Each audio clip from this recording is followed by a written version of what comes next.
नमस्कार CSK news में आप सभी दोस्तों का एक बार फिर से बहुत बहुत स्वागत है। दोस्तों आज हो गया है दिन भर की जो फटाफट ब्रेकिंग न्यूज़ निकल के आ रही है, एक एक करके जानेंगे। सबसे पहली बड़ी खबर निकल के आ रही है, आपको बता दें पाकिस्तान में तोड़े गए मंदिरों को फिर से बनाएगी खैबर पख्तूनख्वा की सरकार। भारत की कूटनीतिक जीत हुई है। जी आपको बता दें भारत की फटकार के बाद पाकिस्तान के एक्शन, बड़ी अपडेट निकल के आ रही है। दूसरी बड़ी खबर निकल के आ रही है, पाकिस्तान में हिंदू मंदिर तोड़े जाने पर जाकिर नाइक का विवादित बयान। बोले इस्लामिक देशों में सारी मंदिरों को ध्वस्त कर दिया जाना चाहिए, यानी तोड़ दिया जाना चाहिए। ये आतंकी जाकिर नाइक का विवादित बयान निकल गया, इसके बारे में आपको बताएंगे। इस बीच तीसरी बड़ी खबर निकल के आ रही है, फिलहाल चीन की सीमा पर निगरानी और कड़ी करेगा। आईटीबीपी के जवानों को जल्द मिल सकती है 7 नई बटालियन। जी आपको बता दें आईटीबीपी के जवानों की ताकत और मजबूत होगी चीन से सटे सीमा पर। इस बीच चीन को भारत ने दिया एक और कड़ा झटका। आत्मनिर्भर भारत से नए साल में हाईवे सेक्टर को लगेंगे पंख। चीनी कंपनियों की ठेके रद्द करके फिर शुरू की गई टेंडर प्रक्रिया। जी नई टेंडर की प्रक्रिया, तो चीन को करारा झटका लगने वाला है, इसके बारे में आपको बताएंगे। और इस बीच दक्षिणी चीन सागर के बाद पूर्व सागर में कब्जे की कोशिश में जुटा चीन, जापानी क्षेत्र में की रिकॉर्ड घुसपैठ। जी हाँ, ये बड़ी अपडेट निकल के आ रही है, ये भी आपको बताएंगे। सब कुछ खबरें जानना आपको बेहद जरूरी है, लेकिन उससे पहले वैक्सीन को लेकर जो बड़ी खबर निकल के आ रही है वो भी बताएंगे। लेकिन अगर आप भी प्रधानमंत्री मोदी के नेतृत्व पे पूर्णतः भरोसा करते हैं तो इस वीडियो को लाइक करके अपना समर्थन दर्ज कर इस देश की गौरवशाली इंडियन आर्मी के लिए भी जय हिंद लिखना मत भूलिएगा। दोस्तों दरअसल पहली बड़ी अपडेट निकल के आ रही है, आपको बता दें फिलहाल पाकिस्तान में तोड़े गए मंदिर को फिर से बनाएगी खैबर पख्तूनख्वा की सरकार। जी हां, भारत सरकार के कड़े आपत्ति के बाद पाक ने लिया फैसला। पाकिस्तान की खैबर पख्तूनख्वा के मुख्यमंत्री महमूद खान ने शुक्रवार को कहा है कि फिलहाल इस हफ्ते की शुरुआत में प्रांत में जिस मंदिर में भीड़भाड़ ने तोड़फाड़ के बाद आग लगा दी थी का प्रांतीय सरकार पुनर्निर्माण कराएगी। उन्होंने यहाँ एक समारोह में कहा कि सरकार ने मंदिर के पुनर्निर्माण के लिए आदेश भी जारी कर दिए हैं। बुधवार को लोगों की भीड़ ने मंदिर में तोड़फोड़ की थी और वे इसके विस्तार कार्य का विरोध कर रहे थे। करक जिले की टेरी गाँव में मंदिर पर हुए हमले की मानवाधिकार कार्यकर्ताओं और हिंदू समुदाय के नेताओं ने कड़ी निंदा की है। खान ने प्रांत में अल्पसंख्यकों के धार्मिक स्थलों की सुरक्षा करने का संकल्प लेते हुए कहा है कि फिलहाल पुलिस ने मंदिर पर हुए हमले में संलिप्त रहने के संदेह में कई लोगों को गिरफ्तार किया है। हमले के सिलसिले में 45 से अधिक लोगों को गिरफ्तार किया गया है, जिनमें से ज़्यादातर लोग एक कट्टरपंथी इस्लामिक पार्टी के सदस्य भी हैं। जमीयत उलमा इस्लाम के नेता रहमत सलाम खट्टक भी गिरफ्तार किया गया है। बृहस्पतिवार को खान के आपको बता दें कि फिलहाल भारत सरकार के कड़े दबाव और खास करके भारत के विदेश सचिव के पाकिस्तान के खिलाफ आपत्ति जताने और EU यानी यूरोपीय संसद और यूनाइटेड नेशन में मसले को उठाए जाने को लेकर कड़ी बात कही थी, जिसके बाद ये फैसला पाकिस्तान की सरकार ने लिया है। हम चलते हैं अपडेट लेते हैं। फिलहाल पाकिस्तान में हिंदू मंदिर तोड़े जाने पर बोला जाकिर नाइक, इस्लामिक देशों में ऐसा ही होना चाहिए, मंदिरों को ध्वस्त किया जाना चाहिए। जी हाँ, दरअसल अपने विवादित बयानों के लिए पहचाने जाने वाले भगोड़े जाकिर नाइक ने एक बार फिर से जहर उगलते हुए पाकिस्तान के खैबर पख्तूनख्वा में हिंदू मंदिर में हुई तोड़फोड़ का समर्थन कर दिया। दरअसल जाकिर नाइक ने कहा है कि फिलहाल इस्लामिक देशों में मंदिर नहीं होना चाहिए और अगर मंदिर है तो उन्हें तोड़ दिया जाना चाहिए। इतने मुंह में जहर उगलने वाले जाकिर नाइक का मंदिर और मूर्ति पूजा पर यह दिया शर्मनाक बयान सोशल मीडिया पर खूब वायरल भी हो रहा है। जाकिर नाइक ने कहा है कि फिलहाल इस्लाम में कोई भी मूर्ति बनाना मना है, फिर चाहे वो पेंटिंग हो या फिर ड्राइंग हो या फिर किसी जीवित पशु पक्षी की मूर्ति हो या फिर इंसानों की मूर्ति हो या फिर पक्षियों का या कीड़ों को, ये सब कुछ इस्लाम में मना है और फिर इसके कई सारे सबूत भी हैं। अपनी बात साबित करने के लिए पैगंबर मोहम्मद का उदाहरण देते हुए कहा है कि जब मोहम्मद काबा में लौटे तो उन्हें लगभग 360 मूर्तियों को तोड़ दिया और जो काबा में थी इस्लामी देशों में मूर्ति नहीं बननी चाहिए या अगर उसे तोड़ दिया जाना चाहिए और एक मूर्ति इस्लामी देश में कहीं भी नहीं बननी चाहिए। इस तरीके का बयान दिया है इसने। हम चलते हैं अगले अपडेट लेते हैं। फिलहाल चीन की सटी सीमा पर निगरानी मजबूत और होगी। आईटीबीपी को मिल सकती है 7 नई बटालियन। जी हाँ, दरअसल चीन की सीमा पर ज़्यादा बेहतर और मुस्तैद तरीके से निगरानी के लिए आईटीबीपी को 7 नई बटालियन चरणबद्ध तरीके से मिल सकते हैं। इस संबंध में प्रस्ताव केंद्र सरकार के पास अब विचाराधीन है। माना जा रहा है कि फिलहाल बजट में सीमा की निगरानी और सुरक्षा इंतजाम के लिए आवंटन किया जा सकता है। नई बटालियन का प्रस्ताव भी इसमें शामिल है। सीआरपीएफ ने भी नई बटालियन की जरूरत सरकार को बताई है। सूत्रों ने कहा है कि फिलहाल चीन सीमा पर जिस तरीके के हालात हैं उसे देखते हुए करीब 25 अतिरिक्त बटालियन सीमा पर बेहतर निगरानी के लिए आईटीबीपी को मिलनी चाहिए। अलग अलग समय पर कई प्रस्ताव सरकार को भेजे गए हैं और आंतरिक बैठकों में ये मामला भी उठा है। अकेले अरुणाचल सीमा के लिए 12 बटालियन की अतिरिक्त ज़रूरत बताई जा रही है। हम चलते हैं अगली अपडेट लेते हैं। फिलहाल आत्मनिर्भर भारत से नए साल में हाईवे सेक्टर को लगेंगे पंख। चीनी कंपनियों के ठेके रद्द कर फिर शुरू की गई नई टेंडर प्रक्रिया। सीमा पर तनाव के बीच राष्ट्रीय राजमार्ग क्षेत्र में चीनी कंपनियों को बाहर का रास्ता दिखाने के लिए केंद्र सरकार आत्मनिर्भर भारत के तहत भारतीय कंपनियों को आगे बढ़ा रही है। इसके लिए निविदा नियमों को सरल भी किया जा रहा है, जिसमें कंपनियां सड़कों का ठेला लेने योग्य बन सकेंगी। वहीं प्रतिभूत राशि में कमी व भुगतान प्रक्रिया को आसान बना दिया गया है। इसमें नए साल में देश के राष्ट्रीय राजमार्ग क्षेत्रों को पंख लगेंगे। सड़क परिवहन व राजमार्ग मंत्रालय ने चीनी कंपनियों पर राजमार्ग परियोजनाओं के ठेका देने पर प्रतिबंध लगाने के बाद उस परियोजनाओं के ठेके रद्द कर पुनः निविदा प्रक्रिया शुरू कर दिया है। एक वरिष्ठ अधिकारी ने बताया है कि किसी भी निर्माण कंपनी की तकनीकी, वित्तीय स्थिति व कार्य अनुभव के आधार पर निविदा प्रक्रिया के लिए योग्य माना जाता है। बड़ी राजमार्ग परियोजना में भारतीय कंपनी सालाना टर्नओवर सड़क निर्माण का अनुभव नहीं रखने हैं। हम चलते हैं अगली अपडेट लेते हैं। आपको बता दें फिलहाल दोस्तों बड़ी खबर निकल के आ रही है। दक्षिणी चीन सागर के बाद पूर्व सागर में कब्जे की कोशिश में जुटा चीन। जापानी क्षेत्र में की है रिकॉर्ड घुसपैठ। जी हाँ, दक्षिणी चीन सागर के बाद चीन अब पूर्वी चीन सागर पर कब्जे के लिए साजिश रच रहा है। जापान की जल सीमा में लगने वाले इस जल क्षेत्र पर कब्जे की चीन बीते 62 सालों से कोशिश कर रहा है, लेकिन 2020 में ये कोशिश और बढ़ गई है और ये कोशिश 1958 के बाद दूसरी बार सबसे ज़्यादा की गई है। इसके तहत चीन ने बीते साल सैकड़ों बार अपने युद्धपोत और लड़ाकू विमान पूर्व चीन सागर में स्थित जापानी द्वीप के नज़दीक ला दी है।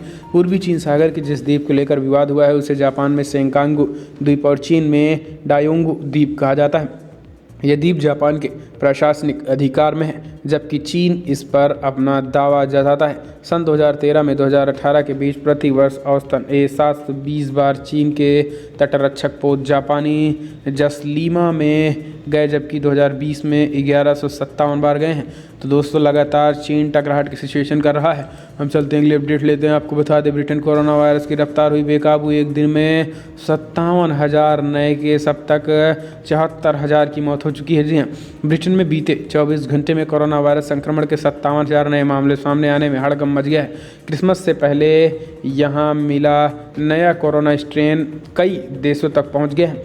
हैरानी इस बात को लेकर भी है कि आखिर लंदन में बेहद सख्त लॉकडाउन के बावजूद नए साल 2021 की शुरुआत में एक साथ इतने कोरोना मरीज क्यों सामने आ रहे हैं। महामारी की वर्तमान सिचुएशन को लेकर बोरिस जॉनसन सरकार और सख्ती कर सकती है। ब्रिटिश हुकूमत में कोरोना वायरस का नया स्ट्रेन मिलने से लोग दहशत में भी हैं। ब्रिटेन के स्वास्थ्य मंत्रालय के मुताबिक देश में लगातार 5 दिनों तक रोजाना संक्रमण के 50,000 से अधिक नए मामले सामने आ गए हैं, जो 2 हफ्ते पहले तक सामने आए कोरोना मुकाबले 2 गुने अधिक है। हम चलते हैं अगली अपडेट लेते हैं। आपको बता दें फिलहाल पाकिस्तान में सरकार के खिलाफ विपक्ष का तख्ता पलट का ऐलान। इमरान खान को सत्ता से बेदखल करने की तैयारी पूरी। इमरान खान को सत्ता से बेदखल करने के लिए पाकिस्तान डेमोक्रेटिक मूवमेंट अपना विरोध प्रदर्शन तेज कर दिया है। आपको बता दें कि फिलहाल पीटीआई सरकार के खिलाफ विरोध है। इसके लिए रविवार को बड़वालपुर में राजनीतिक रैली का नेतृत्व करने का फैसला हुआ। आपको बता दें इंटरनेशनल सूत्रों से हवाले बताया गया है कि पाकिस्तान मुस्लिम लीग नवाज की उपाध्यक्ष मरियम नवाज और पूर्व प्रधानमंत्री और पाकिस्तान पीपल्स नेता की यूसुफ रजा गिलानी भी इस रैली में शामिल होंगे। रैली बांद्रा ब्रिज, मॉडर्न टाउन, सी चौक, फतेह चौक, मॉडल टाउन से होकर गुजरती है और प्लाजा रोड, सतलुज ब्रिज तक गई है। तो दोस्तों आपको बता दें कि विपक्ष लगातार इमरान खान के खिलाफ तख्ता पलट की तैयारी के बीच ऐलान कर दिया हर बार का। हम चलते हैं अपडेट लेते हैं। DCGI ने दी 2 कोरोना वैक्सीन की मंजूरी। पीएम मोदी बोले कोविड मुक्त भारत की दिशा में तेज गति से आगे बढ़ने में भारत को मिलेगी मदद। एक्सपर्ट पैनल के बाद आज drugs controller DCGI general of India ने भी कोरोना की 2 वैक्सीन इमरजेंसी इस्तेमाल की मंजूरी दे दी है। देश के लिए ये राहत की बात है। प्रधानमंत्री नरेंद्र मोदी ने इसके लिए वैक्सीन निर्माण में जुटे वैज्ञानिकों को बधाई दे दी है। प्रधानमंत्री ने अपने ट्वीट में कहा है कि फिलहाल अब कोविड मुक्त भारत की दिशा में तेज गति से आगे बढ़ने में भी मदद मिलेगी। प्रधानमंत्री नरेंद्र मोदी ने एक के बाद एक कुल 3 ट्वीट किए हैं। उन्होंने लिखा है कि फिलहाल DGCI द्वारा भारतीय सीरम संस्थान और भारत बायोटेक के टीकों को मंजूरी दे दिए जाने के बाद कोविड मुक्त भारत की दिशा में बढ़ने की गति तेज होगी। PM ने कोविड-19 के 2 विभिन्न टीकों को DCGI द्वारा मंजूरी दिए जाने के बाद महामारी से जंग निर्णायक मोड़ बताया है और वैज्ञानिकों को भी बधाई दी है। तो दोस्तों, भारत के लिए अच्छी खबर। हम चलते हैं अगले अपडेट लेते हैं। आपको बता दें 25 जनवरी को मानव श्रृंखला बनाने की तैयारी में जी हाँ, किसान आंदोलन के समर्थन में बिहार में 25 जनवरी को मानव श्रृंखला। दरअसल आपको बता दें कि बड़ी खबर निकल के आ रही है, जहां पर बिहार में भाकपा माले ने किसान आंदोलन के समर्थन में 25 जनवरी को राज्य भर में मानव श्रृंखला निकालने की बात कही है। यानी किसानों के खिलाफ जिस तरीके से काम कर रही है मोदी सरकार, कथित तौर पर विपक्षियों का ये कहना है, और इसके समर्थन में 25 तारीख को रैली निकालेंगे। हम चलते हैं अगले अपडेट। अखिलेश के टीके वाले बयान पर नरोत्तम मिश्र का पलटवार। बोले, जब उन्होंने कभी पिता की नहीं सुनी तो देश की क्या सुनेंगे। समाजवादी पार्टी के अध्यक्ष अखिलेश यादव की कोरोना वायरस की टीके को लेकर दिए गए बयान के बाद राजनीति तेज हो गई है। भारतीय जनता पार्टी के नेता ने अखिलेश पर बड़ा हमला बोला है। अब मध्य प्रदेश के गृह मंत्री नरोत्तम मिश्र ने रविवार कहा है कि जब अखिलेश यादव ने अपने पिता और चाचा को नहीं सुनी तो देश के क्या सुनेंगे।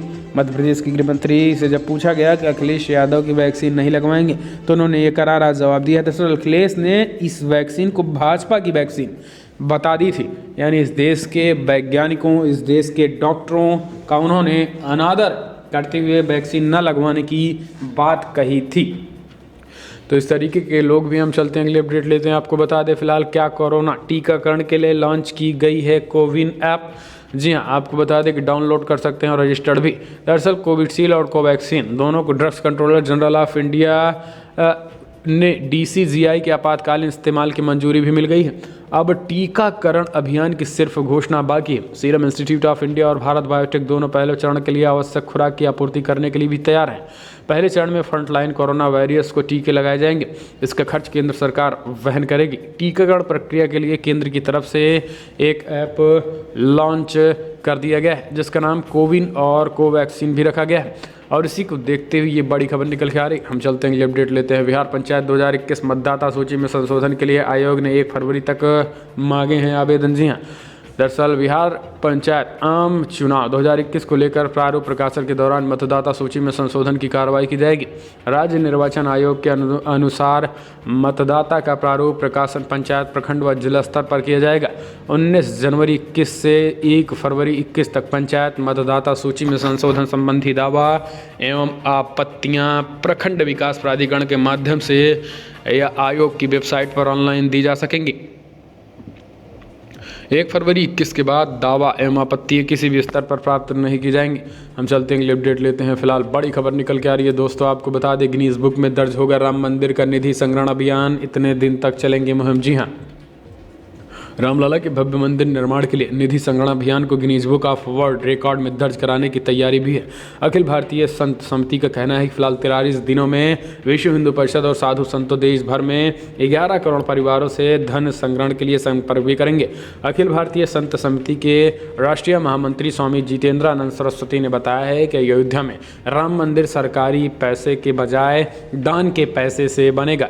इसके लिए अखिल भारतीय संत समिति और विश्व हिंदू परिषद मकर संक्रांति से माघी पूर्णिमा तक देशव्यापी निधि संग्रहण अभियान चलाया जाएगा। आयोजन धर्म की दृष्टि से अब तक का सबसे बड़ा आयोजन है। तो ये बड़ी खबर निकल के आ रही है।